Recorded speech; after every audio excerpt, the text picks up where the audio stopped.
Hey darlings. The usual Friday atmosphere reigned in the trading office.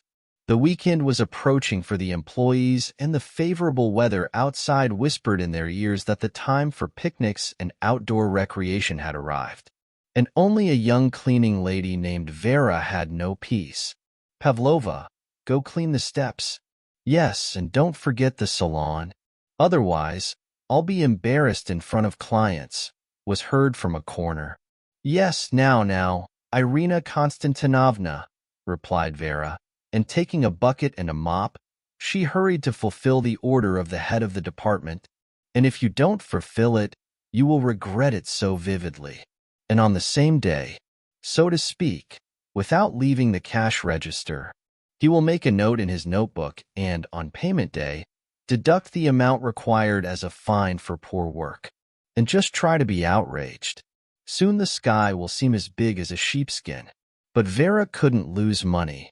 A sick mother and her son Mishenka were waiting at home. Kind and good boy. The second series is ending. He's already engaged. For her son's sake, Vera was ready to do anything. Endure the harassment from her superiors and endure her own unstable life. It turns out that Misha's father abandoned Vera in the 3rd month of pregnancy, when the failed mother-in-law Anna Lvovna suddenly expressed suspicions that her daughter-in-law did not become pregnant with her child. How is this not from Vitya? And whose then? We've been dating for almost a year. Do you really think I'm capable of so much evil? Vera asked, holding back her tears with difficulty. The mother-in-law frowned. Able, incapable. Should I now guess from the tea leaves, or what? I don't believe you, Verka. I'm your mother. I remember school. She always had problems. What does my mother have to do with this? Well, what does that have to do with it? Aspen trees will not produce oranges. Have you heard of this, dear? So what are you doing? Don't rush into marriage. Here, you will give birth. Vitka will do a DNA test. Then we will have a wedding. In the meantime, live like this. Anna Lvovna's proposal seemed so wild that Vera felt uncomfortable. And Vitya is also good. He modestly stepped aside, leaving his mother to decide his fate. Vera did not insist on marriage and accepted everything as it was. Her mother-in-law and her fiancé don't believe her. Well, it's their right, and life itself will put everything in its place. Ah, if Vera could only know what mistake she was making. Less than a month has passed since Victor left her, and he did it under a plausible pretext. Going to work. The Varnin family could not be called rich. No way. More likely, a family with an average income. A house, a dacha, some shopping kiosks in the center, and a car. And why then did Vita have to work? Vera didn't notice at first. I kept thinking that the groom had gone to earn some money to buy diapers, t-shirts, discharge from maternity, and the wedding. The one that comes with the same white dress, a cozy ceremony at the registry office, and a modest celebration at the end. Vera waited, but Victor still didn't return and didn't answer calls. The belly grew. The intoxication intensified, but the groom had nothing to do with it. Vera's mother, Olga Nikolaevna, moved to a wheelchair after her second stroke. So how could she help her daughter? Almost nothing except emotional support. It's just the way life works that daughters are more attracted to their mothers.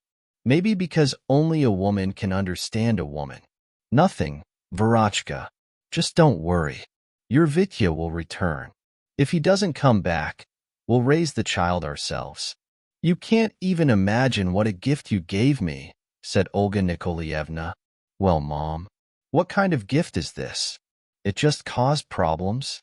Olga Nikolaevna, sorry you. What are you doing, daughter? All this time I was afraid of not seeing my grandchildren. You took a while to see me, dear. And now, the soul is calm. I'll have time to find out. As Vera never saw a boyfriend, she raised her son alone, or rather, together with her mother, to be more precise. At first, the neighbors laughed at her, considering her a naive fool. It's no joke. It's as simple as that, I gave up on everything, both for DNA testing and for possible alimony in the event of paternity confirmation. But then they got used to it and stopped paying attention to a lonely woman with a child. Misha grew up as an obedient and kind boy. In kindergarten, the teachers were crazy about him, but at school everything ended up being a little more complicated. And if in the first grade Misha studied reasonably, then in the second he dropped to grade C. Vera couldn't understand why. It seems that the grandmother is a former teacher. She should make her grandson a leader. But shoemaker without boots, as they say. Olga Nikolaevna herself suspected that Misha was being bullied at school not because of poor performance, rather because of poverty. Social inequality is always evident. Look, Misha is wearing an old sweater and pants 2 sizes too big. Many parents of school-age children reproached Vera for spending her children's allowance only on herself. But it wasn't like that at all. The Pavlovs' family budget was literally bursting at the seams. The apartment is old, in a 2-story house built in the early 50s. The floor is made of wood and there are cracks everywhere in the house. Also, the roof leaks from time to time. So the poor family lived in fear from one rain to the next. It's easier in winter. Snow covers the entire roof, like a hat. And in spring it's a complete disaster. In general, Vera's apartment and the house itself have been in need of renovation for a long time. How to renovate roofs, replace windows, and insulate walls. For Vera, repairs were the most painful issue. She thought about him constantly, especially in bad weather, when the mother's bones were twisted by rain or storm. And now, deftly wielding a mop, Vera looked longingly out the window. And what the meteorologists predicted today. It seems that the sun is shining outside the window and the wind is spreading clouds across the sky. Dark, rainy. Wow, it's going to rain today. And for you, Pavlova, there will be more work again, said Irina Konstantinovna, smiling. Vera sighed sadly, but didn't respond. She always had a lot of work, and the precipitation outside had nothing to do with it. But Irina Konstantinovna clearly did not want to calm down, so she soon commented, "Yes, I almost forgot, Verka. There it is. Alexander Vladimirovich asked you to come in? My? But why?" The boss looked at the cleaning lady ironically. "How I know? Come on, go. Don't make the director wait and tell me twice. Or should I scold him to speed things up?"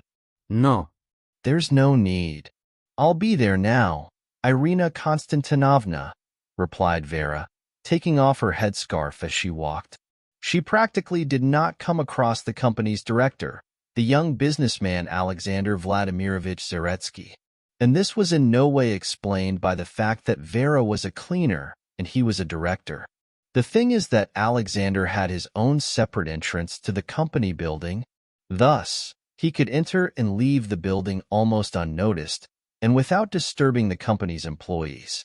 But when she saw the director, Vera always blushed to the roots of her hair. There are men like that, handsome, polite, calm, and immediately composed herself. "Yes, but not for your honor." Before entering the director's office, Vera took a deep breath and knocked on the door silently. "Come in." The manager's voice was heard from behind the door. Vera, with her heart racing, entered the office where Alexander Vladimirovich was sitting, deeply reading working documents. Looking up from his papers, he said, "Ah, Pavlova." "Come in. Sit down. I have a talk with you." Vera sat obediently on the edge of her chair, waiting for the director to get straight to the point.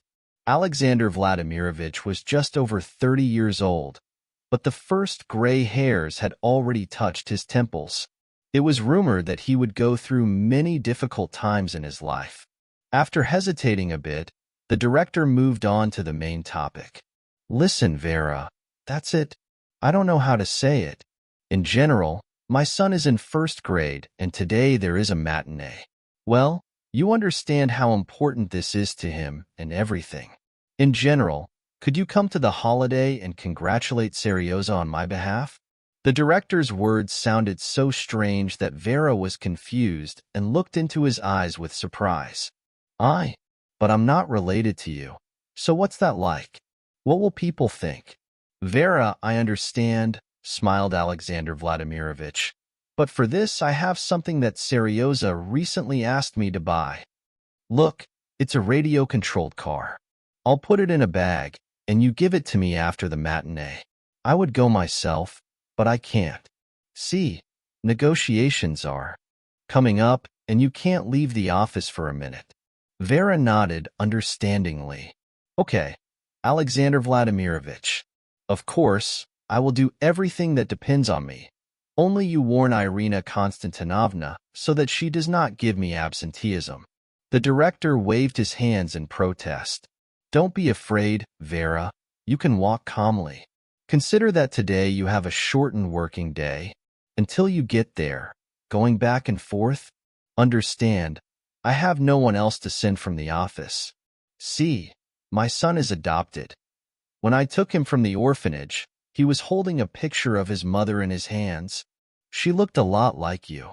Yes, and you are a good and calm person, and I also know that you also have a son, so you know how to communicate with boys. These are the things. In general, I'll write you the address. If you want, can I call a taxi, or can you go there yourself? You have a lot of time. Vera smiled and, nodding, took the gift for her son from the director's hands. The woman's mood has noticeably improved, because today she will no longer have to wave a mop in a hateful office where everyone is trying to pry and poke you. Why are you smiling like a May Rose? Did you receive a bonus or promotion? Asked Irina Konstantinovna, looking at the cleaning lady. No, they just gave me an order, Vera replied evasively. She did not want to tell her boss the details, and in general, any communication with Irina Konstantinovna carried complete negativity. She loved to give a nasty speech that would leave a bad taste in anyone's soul. Are you talking about an order? Well, come on. Go ahead with your mission. What's in your package? Vera fearfully pressed Alexander Vladimirovich's gift to her chest and covered it with her hands. Okay, go. She organized the secrets of the Madrid court here. Irina spoke slowly with feigned indifference. But as soon as Vera got dressed, she immediately called the cleaning lady with her finger and said, Be kind. Before you go, water the flowers at the security point. Fine? Yes, throw your pack and bag too.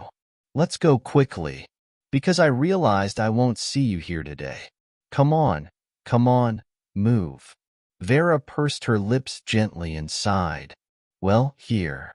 She couldn't even leave quietly today. Irina Konstantinovna immediately tried to put a spoke in her subordinate's wheels to make his life even worse. Fortunately, Vera watered the flowers quickly, and in general the soil in them was damp, and in fact this could not have been done. The woman did not need to return to the office, as Irina Konstantinovna personally went down to the security checkpoint and handed her the package along with her bag.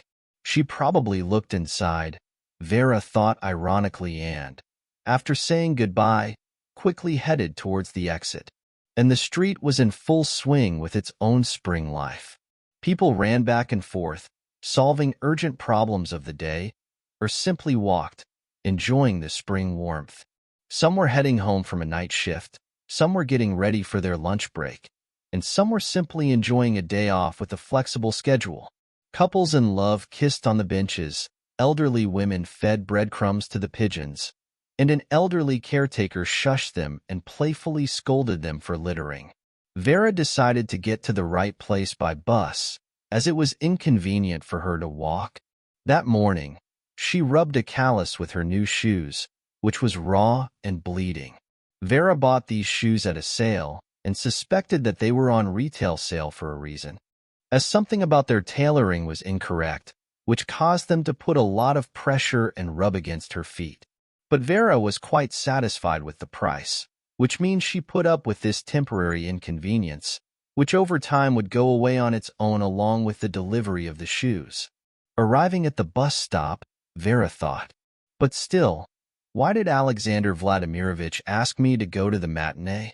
Couldn't he find someone else to go to his son's matinee? Soon the bus arrived and people, excited with anticipation, began to chat happily. Vera was one of the last to board the bus, leaving the elderly and the pregnant woman to go ahead. She was generally able to drive standing up, as making a few stops was not a big problem for her. Preparing to pay for the ticket, Vera grabbed her purse, which contained her old, beat-up wallet. But when the woman opened it, a surprise waited inside. The problem is that the wallet was empty. Instead, it contained a single large note. At the same time, Vera could swear that in the morning there was still some change left, because before work she managed to run to the store and buy something for her son for a snack at school. Did I really spend it all? No, that cannot be. There should have been some more money left there. And where did I get that big bill? The girl even shook her head in disbelief. The conductor, with a characteristic tone of dissatisfaction in her voice, asked, "Are you going to pay the ticket, ma'am?" Vera looked at her with a confused look and then showed a bill of great value in her hands. "I will, of course. Do you have any change?" The maestro raised an eyebrow in surprise. "Well, you give, my dear. Where can I get you so much money? Do you think we have a mobile bank branch on wheels here? No, I won't have any change to give you, so wait a few stops. Maybe I'll have some change. And one more thing. There's some kind of inscription on the back. This can only be put back in a vase. It's damaged, apparently." Vera nodded shyly and put the bill back in her wallet. And how did she get there, anyway? Meanwhile, the regent presented her version of what was happening. "That's a good idea, my dear. You're probably driving around town with that big bill on purpose. You know we won't have change, but I remembered you. So if you decide to do this trick again, you will have to deal with the police. We're strict about this, ma'am." Vera's lips trembled treacherously. "What does that have to do with it? I don't really have any other money with me. Also, I don't know how this account ended up in my wallet." "You don't know, you say? Okay. I wish I could be as happy as you." I woke up and there was the 5,000th lying there. I closed my eyes and the second one appeared. "Well, you're a storyteller, of course." Vera's mood visibly worsened. What does all this mean? The change disappeared. The bill appeared. Everything was strange and alarming. Fortunately, she didn't have to go far.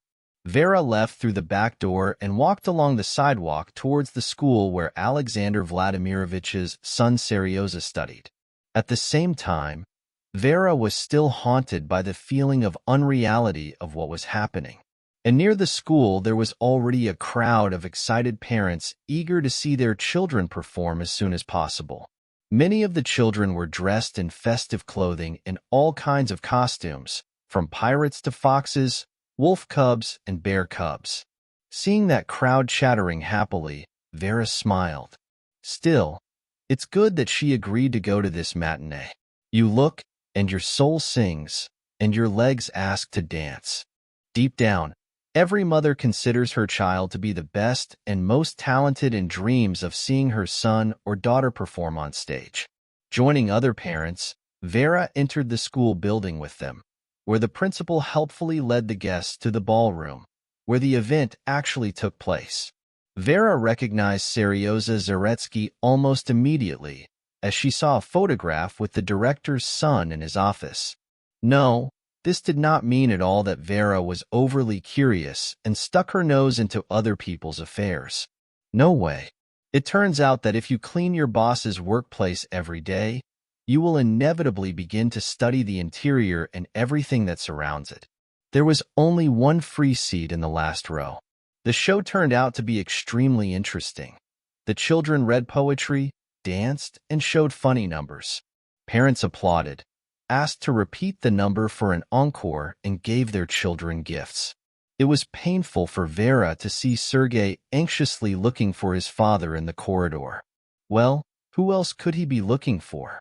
But his father, a businessman, didn't find time to go to his son's matinee. Vera had no intention of condemning him and had no right to do so. Business is serious business, and it is not always possible to find free time. Finally, when the matinee ended and parents and children began to go out into the street, Vera approached Serioza, introduced herself, and handed him a package with a typewriter inside. "Look, this is a gift from Daddy to you. He asked me to deliver it personally."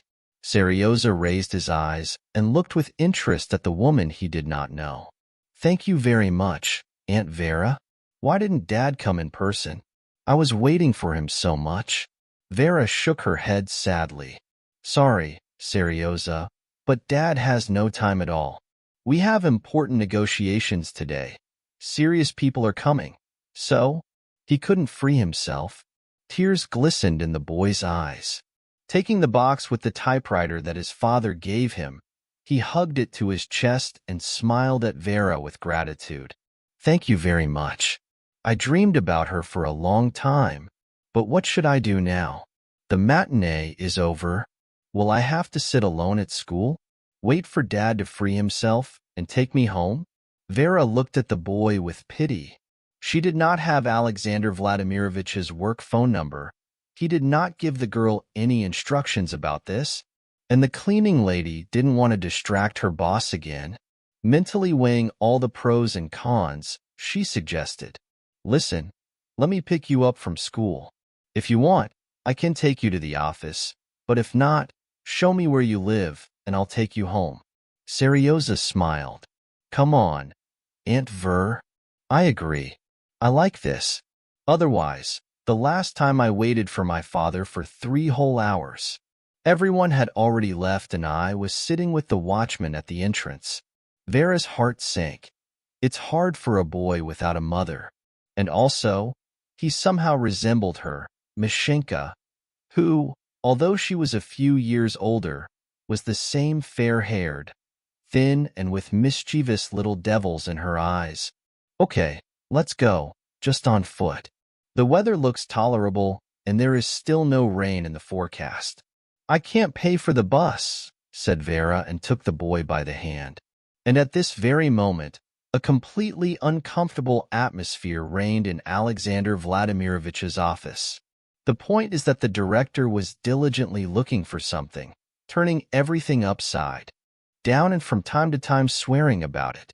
Hearing noise in the boss's office, Irina Konstantinovna looked into the director's office and asked, "Alexander Vladimirovich, did something happen to you?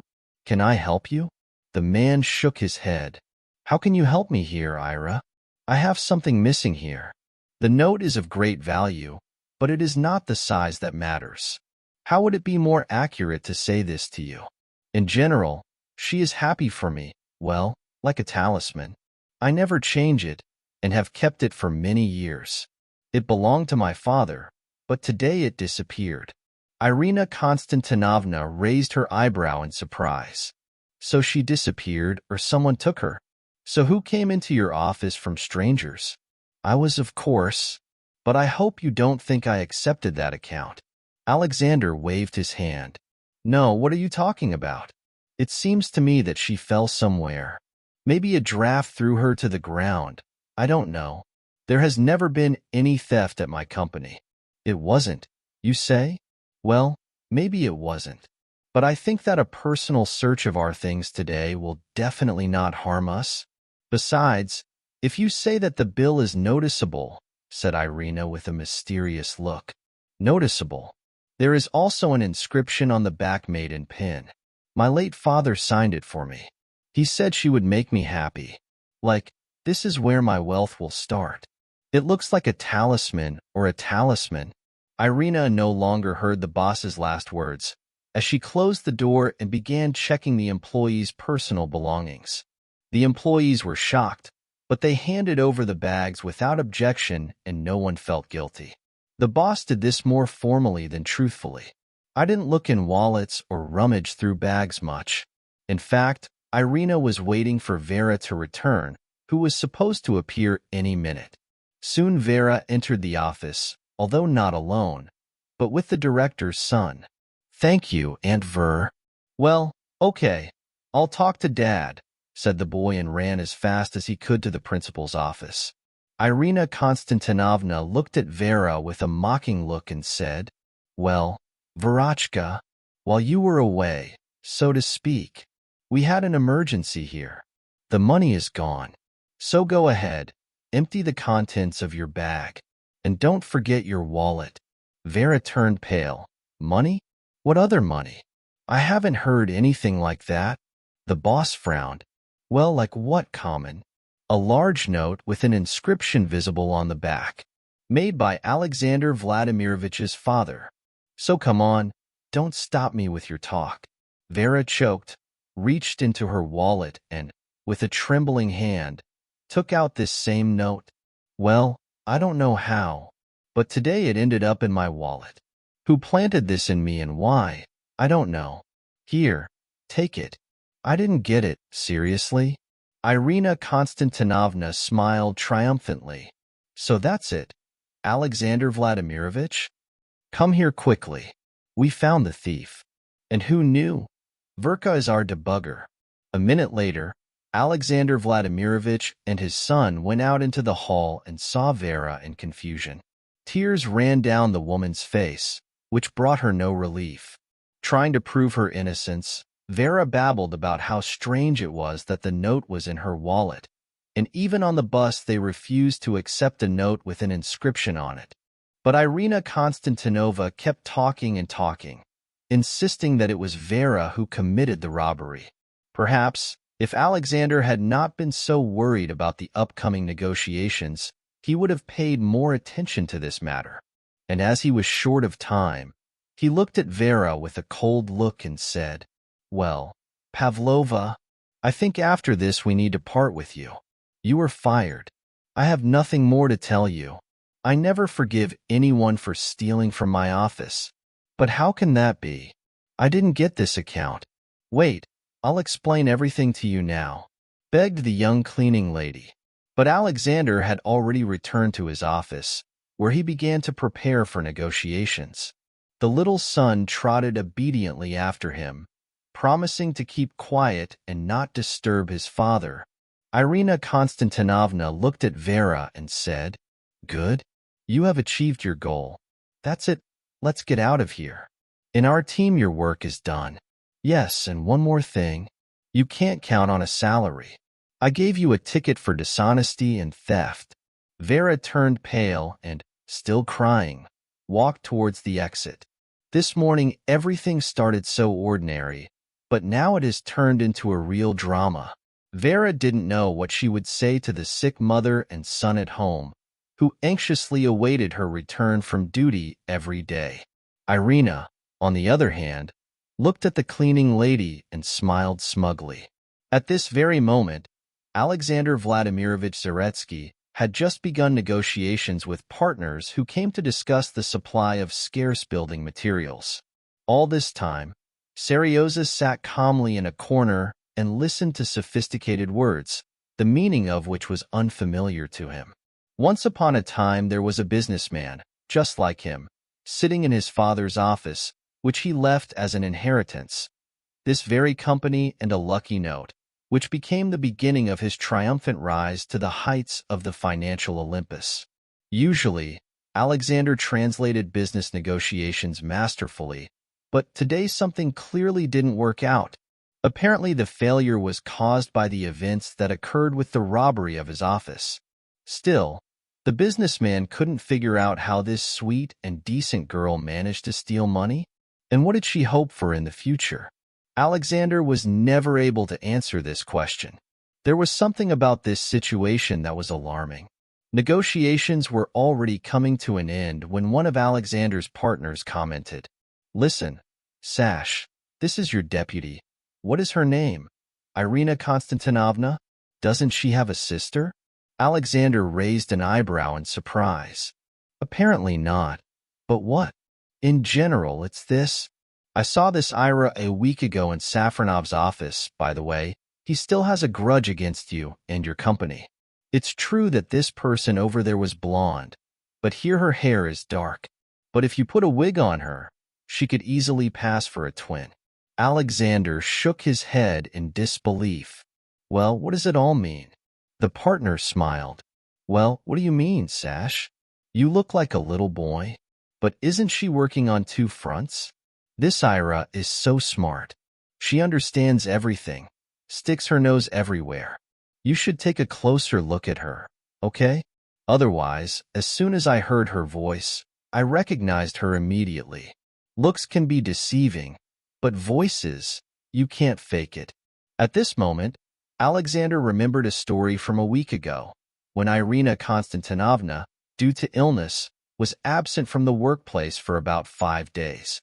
The fact is that throughout her supposed illness, Irina did not answer the phone, citing a high fever and severe chills, which prevented her from speaking. And then it turns out that all this time she was in her competitor's office, wearing a wig and makeup on her face?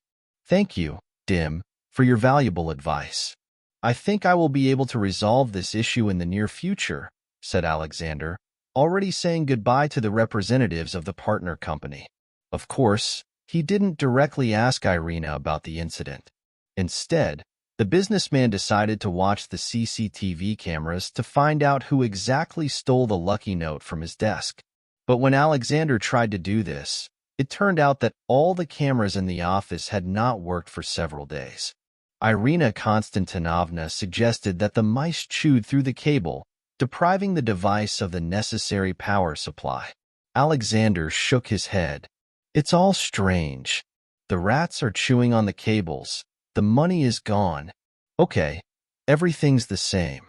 Vera came home from work crying.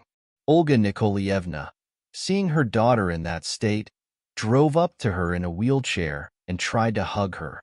Little Misha, looking out of his room, gasped in fear. He saw his mother like this only once, when she was called to a parent-teacher meeting, where the teacher scolded his mother for not being able to hand over money for repairs. But today there was definitely no meeting, and Misha knew this like no one else. They fired me, Mother. Just like that. They hired me and fired me.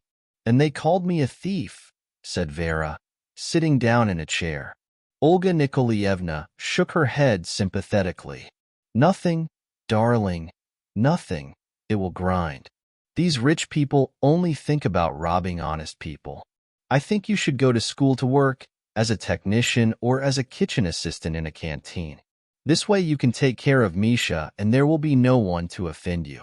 In these offices, although salaries are higher, there are still problems everywhere.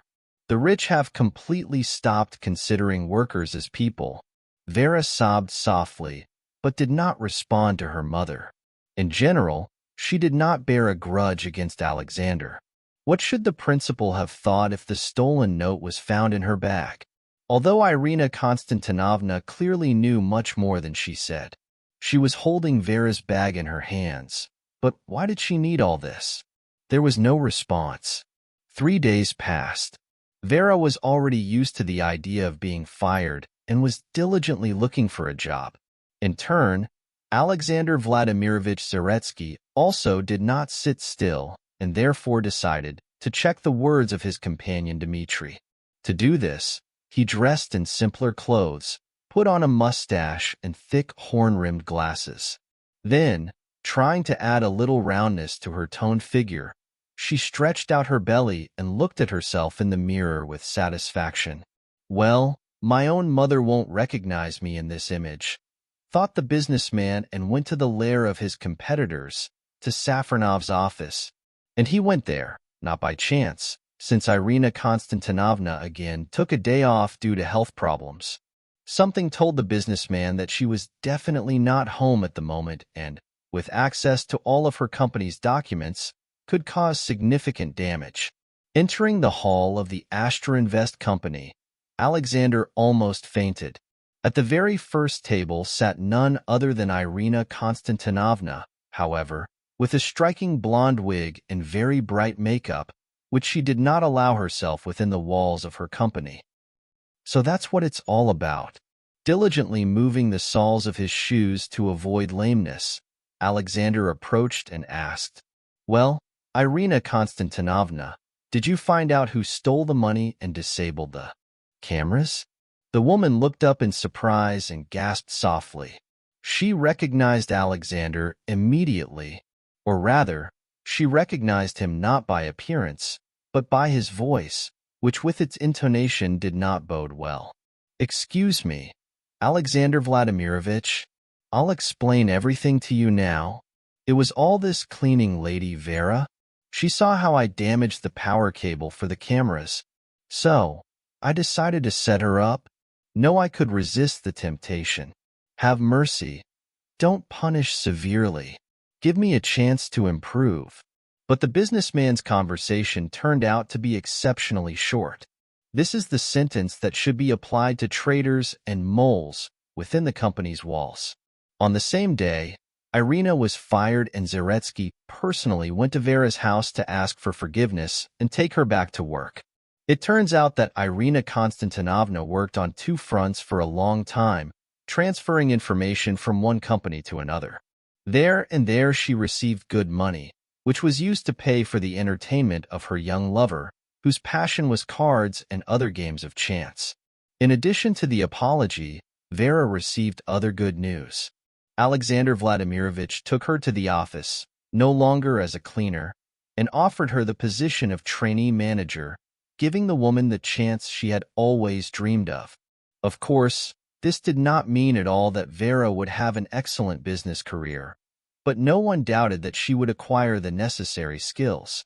Little Misha and Seryoza became friends and treated each other almost like brothers. The children had a lot to tell each other, as they both grew up in single-parent families and loved their mother and father with all their hearts. At the same time, unbeknownst to them, Vera and Alexander crossed the line that once separated boss and subordinate. The romance between the former cleaning lady and the director broke out so suddenly that it surprised both of them, providing the lovers with a full range of feelings and emotions. Romantic dates, warm evenings, and joint family picnics brought Sasha and Vera together so much that they made the only right decision and sealed their union with marriage. Looking at this happy couple, the registry office employees disputed among themselves the fact that happiness and a long life together awaits them. They are probably right, and therefore we can only rejoice for this beautiful couple in love and mentally wish the family boat a long and happy voyage.